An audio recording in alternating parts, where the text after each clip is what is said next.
window kita selepas ni. A'udzubillahi minasyaitonirrajim. Bismillahirrahmanirrahim. Alhamdulillahirabbil alamin wassalatu wassalamu ala asyrafil anbiya'i wal mursalin wa ala alihi wa sahbihi ajma'in, amma ba'd.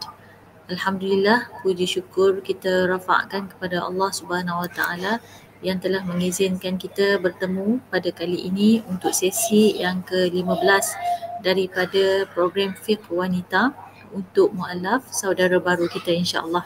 Dan ia juga boleh dimanfaatkan untuk semua saudara seagama kita dan saudara seakidah, bahkan mereka juga yang masih lagi mencari-cari hidayah Allah SWT juga adalah sesuai untuk mengikuti kuliah ini, insya-Allah. Dan kuliah kita pada hari ini, insya-Allah saya akan baca daripada kitab The Words, bahasa Inggerisnya Risalah Nur, yang telah diterjemahkan ke dalam bahasa Inggeris The Words, ataupun dalam bahasa Arabnya disebut sebagai Al-Kalimat. Jadi kitab ini sangat sesuai dibaca untuk seluruh lapisan masyarakat tanpa mengenal latar belakang, sama ada latar belakang bahasa, latar belakang bangsa dan lain sebagainya. Dan pada kuliah-kuliah sebelum ini saya sudah menjelaskan sedikit tentang latar belakang penulis kepada kitab ini, iaitu Imam Badi' Zaman Said Nursi. Boleh rujuk pada rakaman-rakaman yang terdahulu, insya-Allah. Dan untuk kali ini, insya-Allah, saya berhajat untuk membaca daripada kalimah pertama bersama dengan saudari-saudari sekalian. Insya-Allah kita mulakan dengan bacaan doa Ummul Kitab Al-Fatihah. A'udzubillahi minasyaitonirrajim. Bismillahirrahmanirrahim. Alhamdulillahirabbil alamin, arrahmanir rahim, maliki yaumiddin, iyyaka na'budu wa iyyaka nasta'in, ihdinas siratal mustaqim, siratal ladzina an'amta 'alaihim ghairil maghdubi 'alaihim waladdallin. Amin. Amin ya rabbal alamin. Baik. Alhamdulillah, insya-Allah kita akan baca kalimah pertama yang telah pun dirangkumkan dalam persembahan slides pembentangan.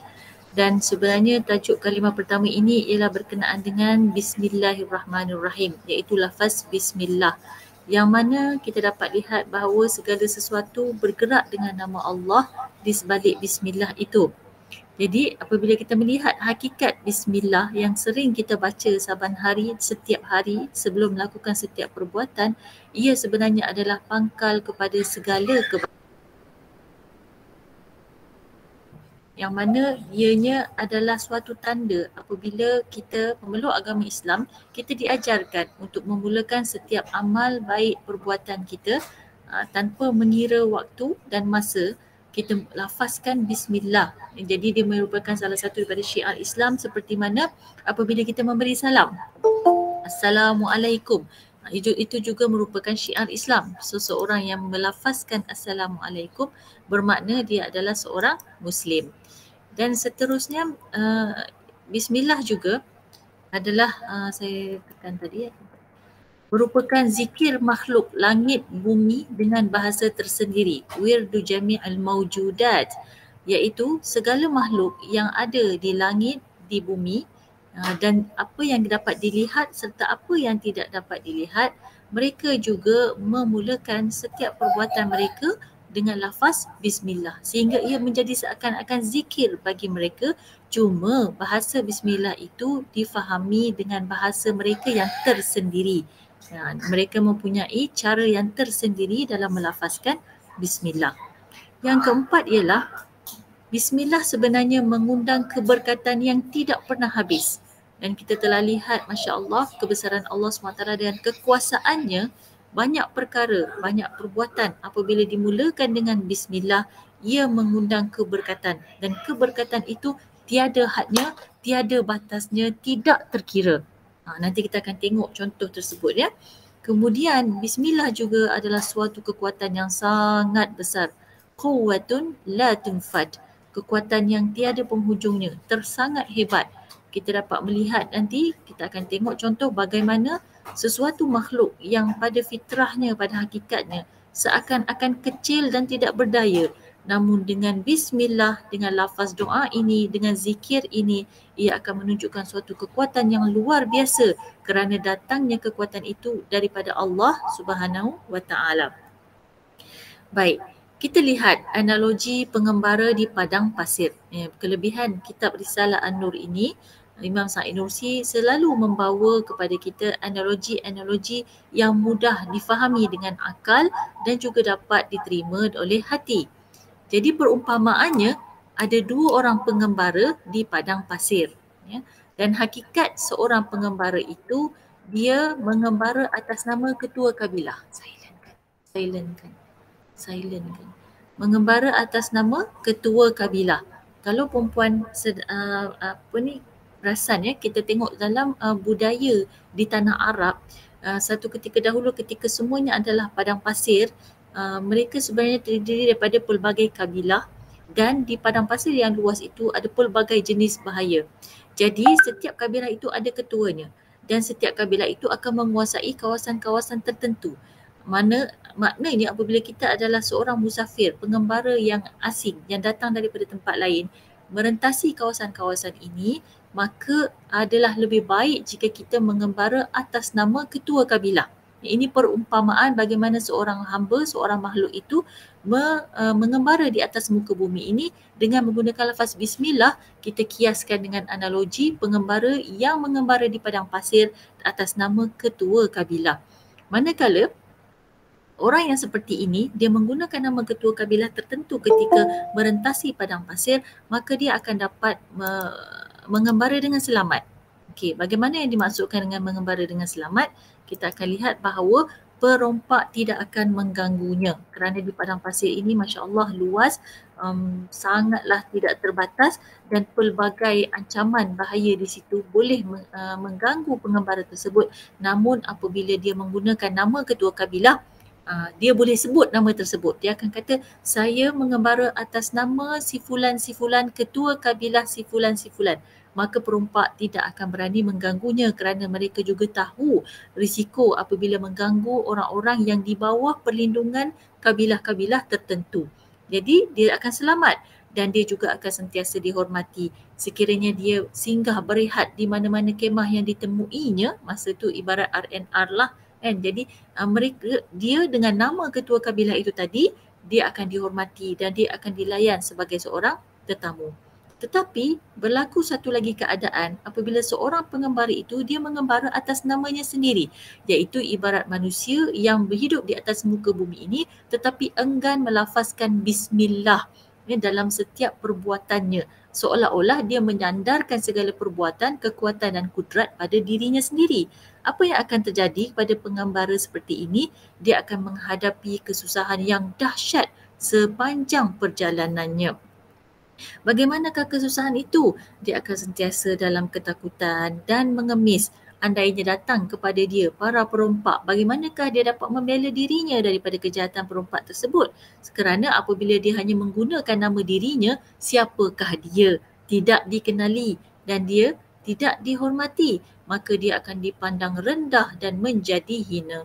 Jika dia cuba berhenti di beberapa kemah-kemah yang ada untuk mendapatkan sedikit makanan dan minuman contohnya, dia tidak akan dilayan kerana tiada siapalah dia, hanya seorang pengembara biasa dan tidak bersandar kepada mana-mana ketua kabilah.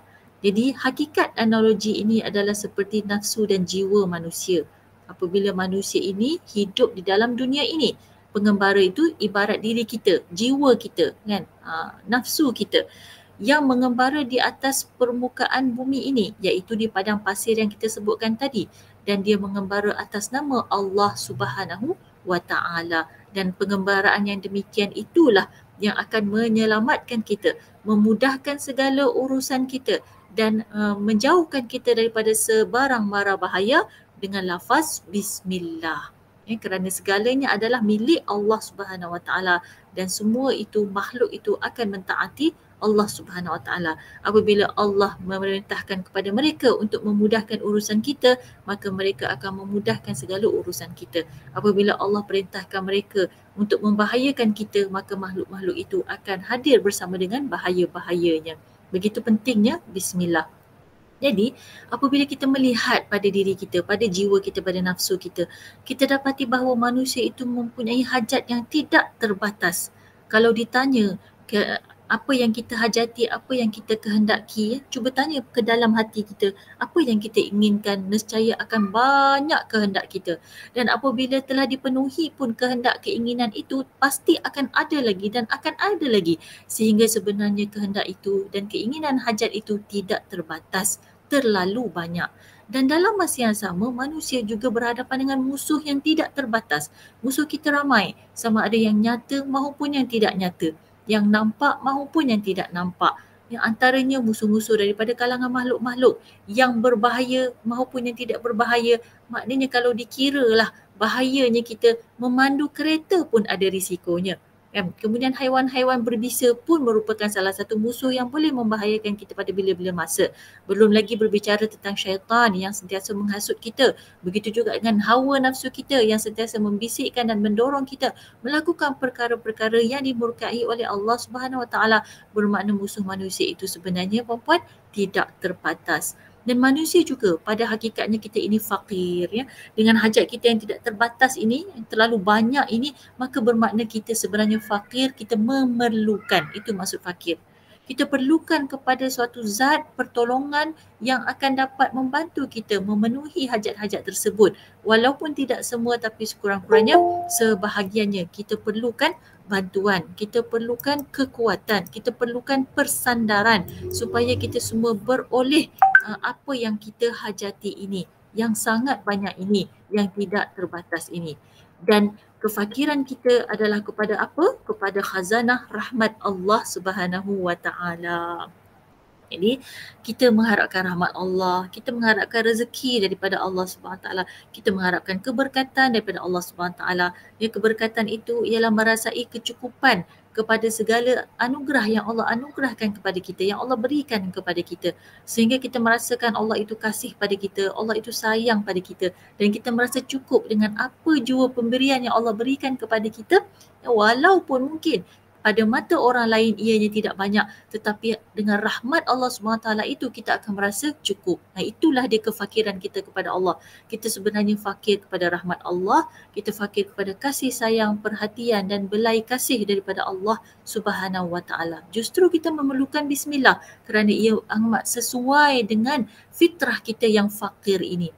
Fitrah manusia juga adalah ajiz, lemah, kelemahan. Manusia mempunyai pelbagai kelemahan. Walaupun kita ni mempunyai banyak kelemahan, musuh kita pula banyak. Sangat tidak terhingga dan tidak terbatas. Jadi dalam keadaan kita yang serba lemah ini, bagaimanakah kita hendak berhadapan dengan musuh-musuh yang sangat banyak itu tadi? Tentulah dengan kudrat azali Allah Subhanahu Wa Taala. Dengan kekuatan yang Allah Subhanahu Wa Taala titipkan kepada kita, barulah kita mampu dan barulah kita berdaya berhadapan dengan musuh-musuh ini. Tanpa kekuatan daripada Allah, tanpa kudrat daripada Allah SWT, bayangkanlah bagaimanakah manusia itu dapat berhadapan dengan segala risiko-risiko bahaya yang musuh-musuh yang nyata dan tidak nyata, yang sebenarnya sentiasa berada berlegar-legar di sekeliling kita setiap hari, saban hari. Tentulah dengan perlindungan Allah Subhanahu Wa Taala. Lihatlah mara bahaya yang kadang-kadang datang menghampiri kita. Tetapi tiba-tiba kita terselamat. Walaupun secara logiknya seolah-olah kita pasti akan terjerumus dalam bahaya itu, tetapi seolah-olah kita dijaga, kita dipelihara dan kita dapat melepaskan diri daripada bahaya tersebut. Tentu kita pernah melalui dan merasai pengalaman ini dalam hidup kita. Dari manakah datangnya kekuatan itu kalau bukan daripada kudrat Allah Subhanahu Wa Taala? Jadi manusia ini bersama dengan kelemahan dan kefakiran yang tiada akhirnya, yang teramat banyak, yang inilah yang akan mengikat kita dengan kudrat dan rahmat yang tidak habis. Inilah yang menyebabkan kita ini perlukan kepada kudrat daripada Allah, perlukan kepada rahmat daripada Allah Subhanahu Wa Taala. Kita tidak boleh bergantung pada kekuatan kita semata-mata. Kita tidak boleh bergantung pada kekayaan harta semata-mata, tetapi kita sangat memerlukan rahmat, kasih sayang, kekuatan daripada Allah Subhanahu Wa Taala, dan rahmat itu, kekuatan itu, kudrat itu akan diperolehi dengan lafaz bismillah. Jadi kelemahan dan kefakiranmu itu menjadi syafaat yang paling makbul. Selalunya apabila kita sedar bahawa sesuatu perkara itu amat sukar dilakukan, ketika itu kita akan minta pertolongan Allah SWT, dan ketika itulah kita melafazkan bismillah. Apabila kita faham bahawa sesuatu perkara itu amat besar, jauh lebih penting atau jauh lebih kuat daripada kudrat yang kita ada, ketika itulah kita melafazkan Bismillah. Kerana apa? Kerana kita meminta pertolongan daripada Allah SWT. Kita memulakannya dengan lafaz yang memiliki perkara tersebut, yang memiliki urusan tersebut, iaitu Allah SWT. Jadi keadaan-keadaan ini, kelemahan dan kefakiran ini sebenarnya menjadi syafaat yang paling makbul bagi seorang hamba memohon pertolongan, memohon perlindungan dan kekuatan daripada Allah Subhanahu wa Ta'ala. Baik, kita teruskan lagi. Ya, sebenarnya Bismillah merupakan suatu persandaran. Bagaimanakah analoginya? Ya, orang yang bertindak dengan kalimah ini samalah seperti orang ini. Kita tengok orang yang melafazkan Bismillah ni ibaratnya adalah seperti keadaan ni. Siapa dia? Iaitu dia mendaftarkan diri kepada tugas ketenteraan lalu bergerak atas nama negara. Dia seorang manusia, contohnya sama seperti kita juga, manusia warga negara, tetapi dia mendaftarkan dirinya menjadi seorang tentera. Jadi dengan itu dia akan bertugas dan bergerak atas nama negara. Adakah akan sama kedudukan tentera itu dengan kita masyarakat awam? Tentulah tidak sama, kerana dia tidak akan takut kepada siapa pun dengan berkata atas nama undang-undang dan negara. Seorang tentera, seorang polis, adakah dia takut untuk menahan kereta di tengah jalan? Tentulah tidak, kerana dia tahu jelas bahawa dia bertugas atas nama negara, atas nama tugas dan jawatannya sebagai seorang polis ataupun tentera. Tetapi sekiranya kita, orang biasa, datang ke jalan raya dan cuba menahan kereta seperti mana seorang tentera atau polis berbuat demikian, adakah kita berani berbuat demikian? Adakah kereta akan berhenti dan mendengar apa yang hendak kita sampaikan? Tentulah tidak sama.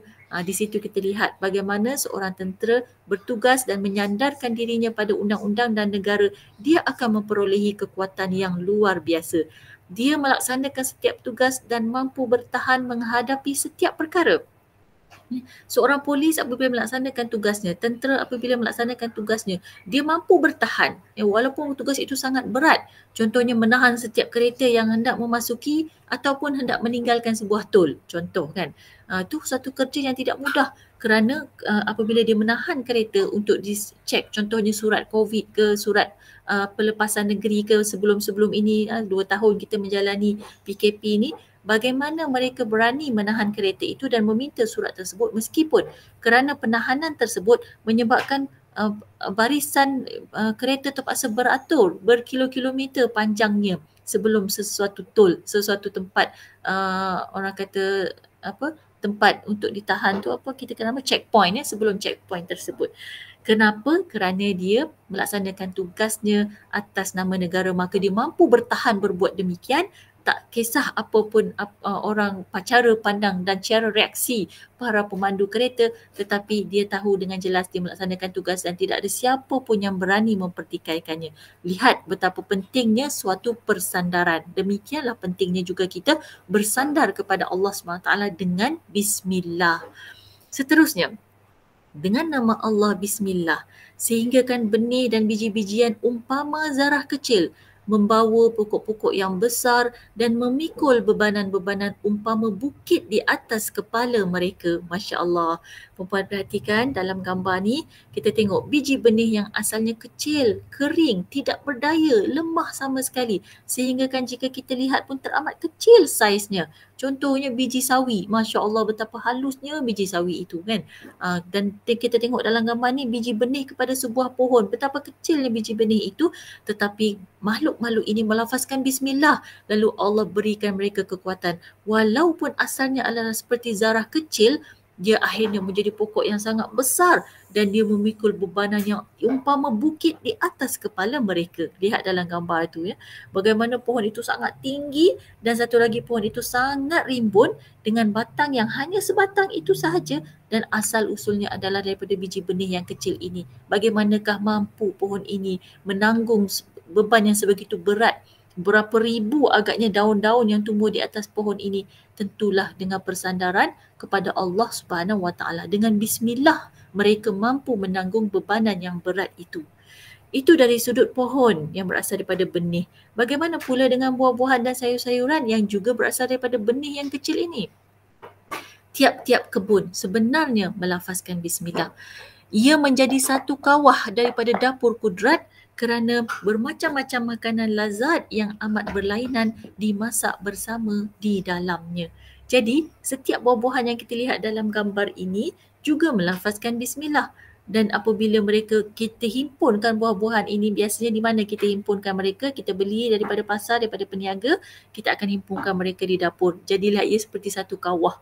Jadi ibaratnya dalam satu kawah ini kita akan lihat di situ ada dapur kudrat kerana bermacam-macam makanan lazat yang amat berlainan jenisnya dimasak bersama di dalamnya. Sebagai contoh, apabila kita perhatikan makanan yang kita hidangkan di dalam periuk terdiri daripada makhluk-makhluk Allah yang kesemuanya melafazkan bismillah sehingga mereka hidup dengan baik, tumbuh dengan baik dan menghasilkan hasil-hasil yang lazat. Contoh daripada bawang, bukankah ia adalah tumbuhan? Dia melafazkan bismillah. Kemudian kita ada sayur, kita ada rempah. Rempah-rempah serbuk itu juga berasal daripada tumbuh-tumbuhan yang daripada benih yang dengan melafazkan bismillah mereka tumbuh lalu mereka menghasilkan natijah-natijah yang kita ambil dan jadikan mereka sebagai rempah. Berhimpun segala makhluk Allah ini di dalam sebuah kawah dan menghasilkan makanan yang lazat dengan persandaran mereka kepada Allah Subhanahu wa taala. Begitu juga dengan haiwan. Tiap-tiap haiwan yang diberkati seperti lembu, unta, biri-biri dan kambing melafazkan bismillah. Mereka menjadi mata air susu daripada limpahan rahmat Allah Subhanahu wa taala. Cuba perhatikan, haiwan-haiwan ini sentiasa menghasilkan susu yang terbaik, yang paling lazat, yang paling berkualiti. Bagaimanakah mereka mampu menghasilkan susu itu walaupun sentiasa diperah oleh manusia? Kerana Allah berikan mereka kudat, kerana mereka itu bersandar kepada Allah Subhanahu Wa Taala. Lalu dengan lafaz bismillah mereka menghasilkan susu-susu segar dan susu-susu itu dimanfaatkan oleh sekalian manusia. Dan manusia semuanya memerlukan susu. Dari mana datangnya susu? Daripada haiwan. Dari manakah haiwan itu menghasilkan susu itu? Daripada Allah Subhanahu Wa Taala, iaitu persandaran pada bismillah. Kita lihat tadi apabila kita sebut persandaran pada bismillah akan menghasilkan kekuatan yang tiada batasannya. Lihat di sini tiap-tiap satu tunjang dan akar-akar tumbuhan, pokok dan rumput rampai yang lembut bak sutera melafazkan bismillah. Dengan lafaz bismillah ini, apa yang terjadi? Ia melubangi dan menembusi batuan dan tanah yang keras. Masya Allah, cuba perhatikan. Daun ini sangat halus, pokok ini sangat kecil. Tapi bagaimanakah pokok yang halus, kecil dan lembut ini mampu memecahkan batu yang sangat kuat dan keras, sangat besar dan gagah? Bagaimanakah pokok halus ini boleh pecahkan batu tersebut kalau bukan dengan persandarannya kepada Allah, atas nama Allah, dengan bismillah Allah berikan ia kekuatan, lalu ia tumbuh di atas batu itu dan meretakkan batu yang kuat itu meskipun zat pokok itu sendiri adalah sangat lembut dan sangat halus. Masya Allah, lihat ya kekuatan bismillah itu.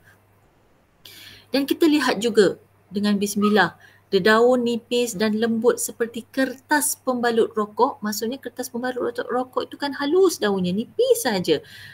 Itu yang masing-masing seperti anggota tubuh Nabi Ibrahim alaihissalam menghadapi bahan kepanasan api yang marak. Kita lihat walaupun daun ini nipis sehingga kita boleh tengok tembus pandang.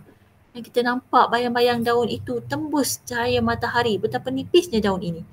Dan selayaknya daun yang nipis ini tidak berdaya menghadapi kepanasan matahari sepanjang hari. Tapi mengapakah daun ini masih boleh bertahan? Kerana nama Allah Subhanahu Wa Taala. Persandaran daun ini kepada Allah. Dia melafazkan bismillah. Lalu dia beroleh kekuatan itu meskipun fitrah hakikat daun ini adalah sangat nipis dan sangat lembut. Begitu juga peristiwa Nabi Ibrahim alaihissalam ketika menghadapi bahan kepanasan api yang marak. Secara logiknya, secara rasionalnya tentulah beliau terbakar. Tetapi dengan bismillah, dengan nama Allah, Allah perintahkan agar api itu menjadi sejuk. Qulna ya naru kuni bardan wa salama. Kami berkata, iaitu Allah berfirman kepada sang api, wahai api, jadilah engkau dingin dan selamat dengan nama bismillah, dengan nama Allah Subhanahu Wa Taala. Api yang panas itu menjadi sejuk, ya, menjadi dingin untuk Nabi Ibrahim alaihissalam. Masya Allah. Jadi kita membayar suatu harga kepada insan-insan yang bekerja sebagai penjaja. Suatu persoalan. Jika ada manusia yang bekerja sebagai penjaja contohnya, kita pasti akan bayar tenaga-tenaga tersebut. Agaknya Allah yang merupakan pemilik harta yang sebenar, apakah harga yang diingininya? Kalau kita dapatkan satu khidmat daripada manusia apapun, sesiapa pun, bahkan robot sekalipun, pasti ada satu nilaian yang perlu kita bayar untuk mendapatkan hikmat-hikmat tersebut. Jadi agaknya bagi Allah yang merupakan pemilik harta yang sebenar-benarnya, Allah yang memiliki segala apa yang ada di muka bumi ini, segala isinya yang nyata dan tidak nyata, dan seluruh cakrawala, agaknya Allah yang memiliki segala-gala ini. Apakah harga yang Allah tuntut? Apakah harga yang Allah inginkan? Maka kita lihat sebuah pisang. Analoginya seperti pisang. Kita kata yang ini bukan setandan sesikat pisang. Mari kita lihat sesikat pisang ini. Ada orang yang menanam, pada asalnya sesikat pisang ini berasal daripada pohon yang ditanam. Bermakna ada proses penanaman. Dan orang yang menanam ini kita bayar. Kemudian ada proses pengairan dan juga penyiraman. Orang yang menyiram tanaman ini juga kita bayar gajinya. Kemudian apabila tiba masanya akan ada proses penuaian. Jadi orang yang menuai pokok pisang ini pasti akan beroleh gajinya. Kesemua mereka ini sebenarnya dibayar dengan harga sebelum dapat menghasilkan pisang tersebut. Sudahkah berakhir di situ? Belum.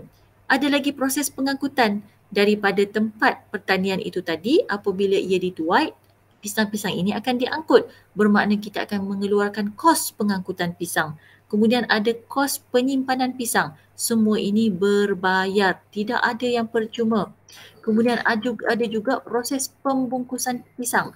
Daripada tempat penyimpanan itu tadi akan dibungkus dan akhirnya dia akan disampaikan kepada para peraih, pada para peruncit untuk mereka menjual pisang tersebut. Dan di situ masih lagi ada kos yang dikeluarkan, iaitu sewa tempat menjual. Jadi kita hanya membayar khidmat orang-orang yang berkait dengan penanaman pisang. Kita bayar pengairannya, kita bayar penuaiannya, pengangkutannya, penyimpanannya dan penampilannya. Kita membayar upah untuk proses, kepayahan dan pekerjaan mereka sahaja. Namun persoalannya, sudahkah kita membayar pisang tersebut? Hakikatnya puan-puan, siapakah yang menumbuhkan pisang itu? Memang benar manusia berusaha menyiram, membaja dan lain sebagainya. Tetapi atas kuasa dan kudrat siapakah pisang itu diizinkan untuk tumbuh? Diizinkan untuk menghasilkan natijah dan buah yang lazat ini? Kita membayar suatu barang dengan harga yang sesuai kepada penjualnya. Kalau kita nak dapatkan pisang ni, kita kena bayar pada penjualnya mengikut harga yang ditetapkannya.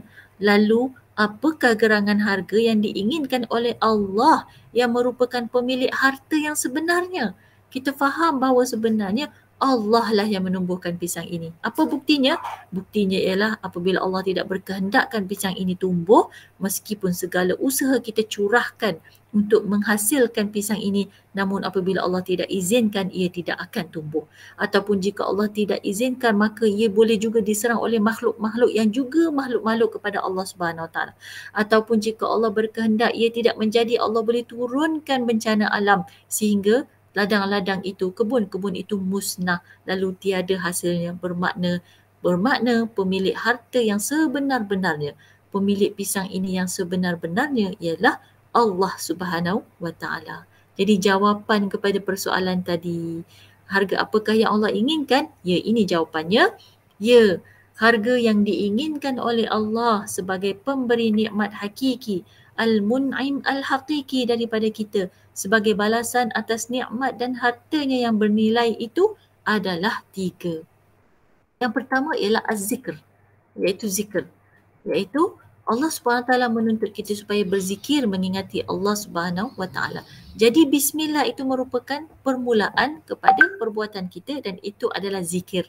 Bermakna sebelum kita melaksanakan suatu perbuatan, apabila kita melafazkan bismillah, kita sebenarnya menunjukkan bahawa kita ingat kepada Allah Subhanahu Wa Taala sebagai pemilik kepada perbuatan tersebut, sebagai pemilik kepada makhluk-makhluk yang berkaitan dengan perbuatan kita tadi. Yang kedua adalah syukur. Kita dituntut untuk bersyukur. Itulah dia harga kepada apa yang ingin kita miliki di muka bumi ini. Ya, jadi pada permulaan fil bada'i, zikru bismillah fil bada'i, kita lafazkan bismillah sebagai permulaan perkara dan kita lafazkan alhamdulillah sebagai penghujung di akhir perbuatan. Kita tengok makan ada doa bismillah. Setelah makan, alhamdulillahilladzi at'amana wasaqana wa ja'alana minal muslimin. Dan juga perlukan tafakkur, ya, dalam perbuatan kita. Ketika kita sedang melakukan perbuatan yang kita lafazkan dengan bismillah tadi, kita perlu bertafakkur, kita perlu berfikir tentang hakikat nikmat ini datangnya daripada Allah Subhanahu Wa Taala. Apabila kita mulakan kelas kita, ya, pada lebih kurang setengah jam yang lalu, kan, kita lafazkan bismillah, lalu kita berdoa dengan surah Al-Fatihah. Kemudian sekarang ini kita dalam proses tafakur. Kita sebenarnya sedang berfikir tentang makhluk ciptaan Allah, tentang hakikat Allah SWT sebagai Tuhan kita. Kita sedang berfikir tentang zikir bismillah itu apa artinya, apa nilainya. Kita juga sedang berfikir bagaimana rupa-rupanya segala makhluk yang ada di sekitar kita ini, termasuklah oksigen yang kita tarik nafas dengannya, karbon dioksida, gas yang kita lepaskan daripada diri kita, adalah hakikatnya makhluk Allah SWT. Jadi kita berfikir dan pada penghujung kuliah ini nanti insya-Allah kita akan lafazkan kesyukuran kepada Allah Subhanahu Wa Taala sebagai penghujung kepada perbuatan. Jadi tafakur ini ialah sementara di tengah antara keduanya adalah tafakur, iaitu merenungkan dan menyedari bahawa nikmat-nikmat berharga tersebut merupakan mukjizat dari kudrat Tuhan yang Maha Esa, iaitu Al-Ahadus Samad, serta hadiah rahmatnya dengan kesedaran ke atasnya. Maka kita sedar rupa-rupanya nikmat apa yang kita lakukan itu sebenarnya adalah nikmat berharga, dan nikmat berharga itu sebenarnya adalah suatu mukjizat daripada kekuatan dan kudrat Allah Subhanahu Wa Taala.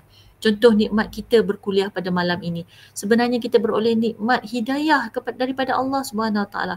Allah berikan kita masa, Allah berikan kita kesihatan, Allah berikan kita kekuatan dan niat yang baik, sehingga kan Allah teguhkan hati kita agar kita dapat hadir pada kuliah malam ini.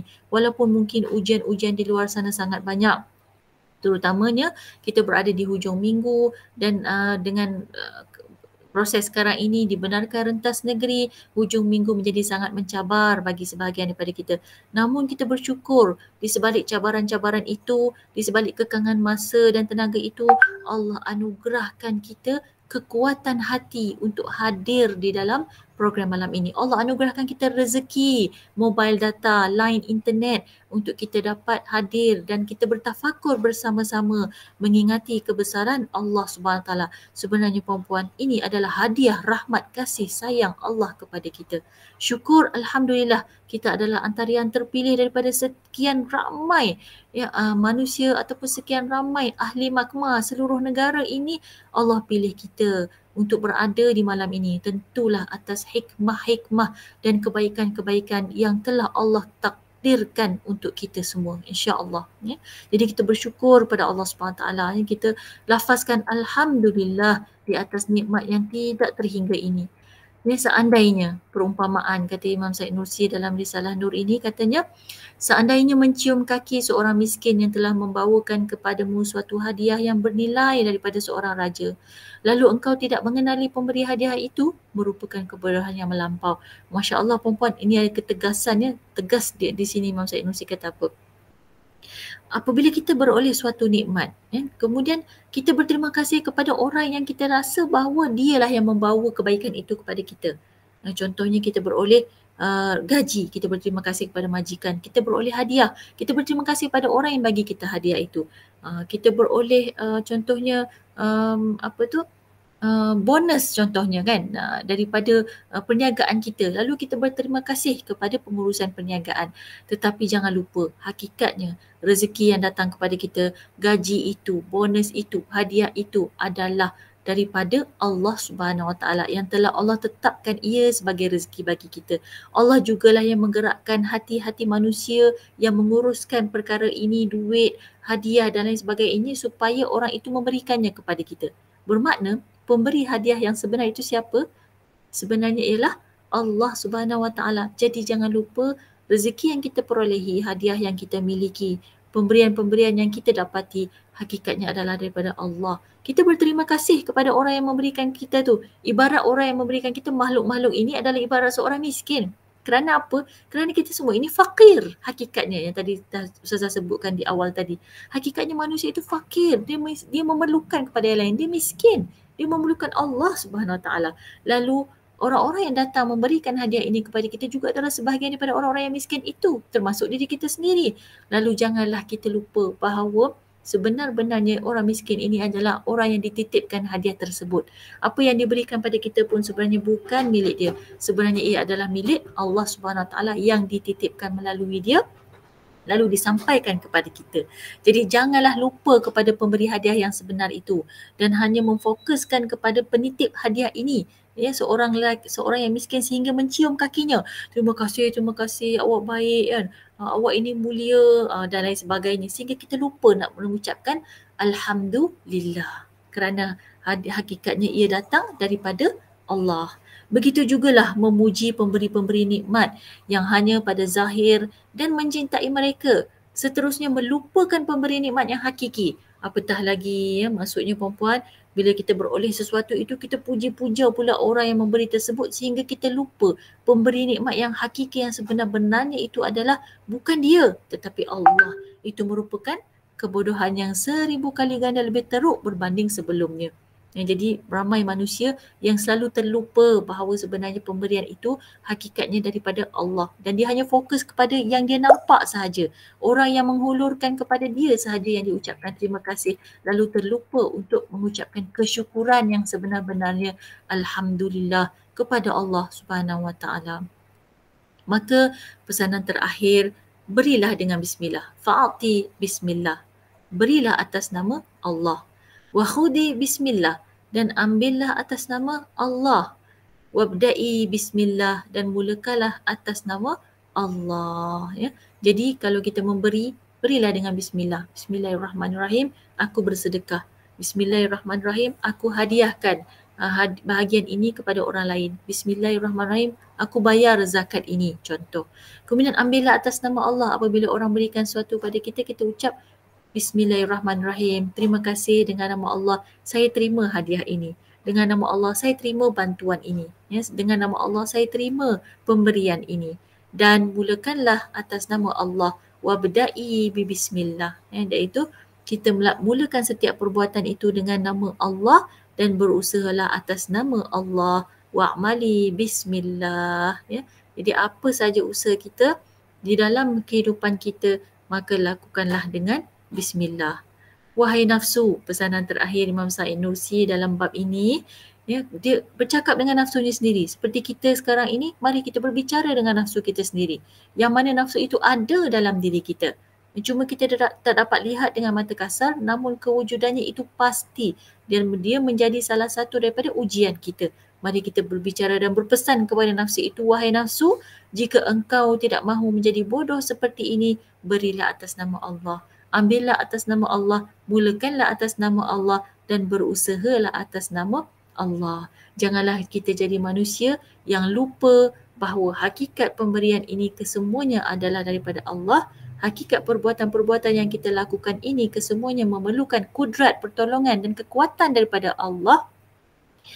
Hadiah-hadiah yang kita terima selama ini hakikatnya daripada Allah. Tanpa izin Allah, tentulah orang itu tidak akan tergerak hatinya untuk memberikan kepada kita. Siapakah sebenarnya menggerakkan hatinya untuk menghadiahkan kepada kita? Tentulah Allah yang memiliki segala hati. Mulakanlah atas nama Allah. Setiap perbuatan kita, hendak kita mulakan dengan nama Allah agar ia beroleh rahmat keberkatan daripadanya. Mudah-mudahan dengan segala perbuatan yang kita mulakan dengan bismillah, kita akan dilindungi Allah daripada kejahatan. Takkan ada orang sebut bismillahirrahmanirrahim untuk melakukan jenayah. Tidak mungkin. Takkan ada orang bercakap bismillahirrahmanirrahim, saya bagi rasuah. Tidak mungkin. Bismillahirrahmanirrahim dia mencuri. Tidak mungkin. Kan? Jadi bermakna lafaz doa ini sebenarnya melindungi manusia daripada melakukan perkara-perkara yang buruk kerana dia telah memulakan perbuatan tersebut atas nama Allah. Kita kiaskan dengan haiwan-haiwan tadi. Pernah tak haiwan menghasilkan susu yang tiba-tiba basi? Tak mungkin. Susu yang dia hasilkan pasti yang terbaik. Kenapa? Kerana dia melafazkan bismillah. Dia menghasilkan susu itu dengan nama Allah. Maka setiap hasilnya kita lihat adalah terbaik. Apabila ia basi adalah kerana manusia tidak menyimpannya dengan baik. Buah-buahan yang rosak, adakah buah-buahan itu menghasilkan buah yang memang rosak? Tidak. Mereka dengan lafaz bismillah, mereka telah menghasilkan buah yang sangat lazat, yang sangat manis, yang sangat enak. Tetapi ulat-ulat yang memakan buah tersebut adalah juga makhluk Allah yang lain yang datang menjadikan buah itu sebagai rezeki kepada mereka atas hikmah-hikmah yang dikehendaki oleh Allah Subhanahu Wa Taala. Jadi tidak pernah buah itu menghasilkan buah yang tidak baik melainkan atas sebab-sebab lain yang telah ditetapkan oleh Allah SWT, dan kesemuanya berlaku atas nama Allah SWT. Maka kita berusahalah dengan bismillah. Kita berusaha sampaikan ilmu yang kita dapat pada malam ini ya puan-puan. Ini pesanan saya insya-Allah. Usahalah sampaikan walaupun sedikit kepada semua yang ada di sekeliling kita, kepada kaum keluarga kita, sahabat handai kita, kepada jiran-jiran kita. Marilah sama-sama kita lafazkan bismillah. Kita ingatkan diri kita sendiri dan kita ingatkan mereka yang berada di sekitar kita untuk sama-sama berusaha atas nama Allah Subhanahu Wa Taala. Mungkin di antara perjuangan perempuan yang hadir pada malam ini adalah ingin mengislamkan saudara mara kita yang masih lagi belum Islam. Mulakanlah dengan bismillah. Usahalah dengan bismillah. Pohonlah daripada Allah yang memiliki hati-hati mereka, yang menciptakan mereka, yang menjadikan hawa nafsu mereka agar permudahkan urusan mengislamkan mereka. Lembutkanlah hati mereka. Ya Allah, Engkau yang memiliki hati mereka. Ya Allah, Engkau masukkanlah hidayahmu ke dalam diri mereka. Lakukan dengan bismillah. Dengan itu kita akan bertawakal kepada Allah Subhanahu Wa Taala. Kita berusaha sebaik mungkin dan kita serahkan kembali keputusannya di tangan Allah Subhanahu Wa Taala. Jadi berusahalah atas nama Allah, maka insya-Allah mudah-mudahan kita semua tidak akan kecewa dan kita semua tidak akan pernah merasa putus asa. Demikianlah perkongsian kita pada malam ini daripada kalimah pertama kitab Risalah An-Nur, iaitu setiap sesuatu perkara bermula dengan bismillah. Jadi mudah-mudahan perkongsian itu bermanfaat, dan bagi yang ingin membacanya ada di dalam terjemahan bahasa Inggeris disebut sebagai The Words, Risalah An-Nur, koleksi Risalah An-Nur, volume The Words, ataupun yang bahasa Arab Al-Kalimat. Dan dalam bahasa Melayunya ada dijual dalam bentuk buku-buku kecil, kalimah-kalimah kecil. Jadi itulah sahaja perkongsian untuk malam ini. Jadi soalan yang diajukan. Baik, ada soalan di sini nak tanya bila sesuai kita gunakan subhanallah dan masya-Allah. Ya, baik, soalan yang sangat baik. Terima kasih kepada yang menanyakan soalan ini. Bilakah kita akan sebut subhanallah dan masya-Allah? Subhanallah itu bermaksud maha suci Allah. Apabila kita melihat kebesaran Allah Subhanahu Wa Taala atau berlaku suatu perkara yang menunjukkan kebesaran Allah Subhanahu Wa Taala, kesucian dan kehebatan Allah Subhanahu Wa Taala, maka lafazkanlah subhanallah. Apabila kita merasa takjub apabila melihat kehebatan ciptaan Allah Subhanahu Wa Taala, maka lafazkanlah masya-Allah. Ya, subhanallah, maha suci Allah, masya-Allah adalah demikianlah yang dikehendaki oleh Allah Subhanahu Wa Taala. Dan kadang kita melihat suatu keadaan atau suatu perkara atau suatu ciptaan itu tidak disangka akan kehebatannya, akan keunikannya, akan kecantikannya, kekuatannya, maka lafazkan masya-Allah. Ya, jadi doa-doa ini adalah merupakan zikir-zikir mengingati Allah Subhanahu Wa Taala, dan zikir yang paling asas sekali yang diperkenalkan dan dituntut daripada setiap Muslim sebenarnya adalah zikir bismillah.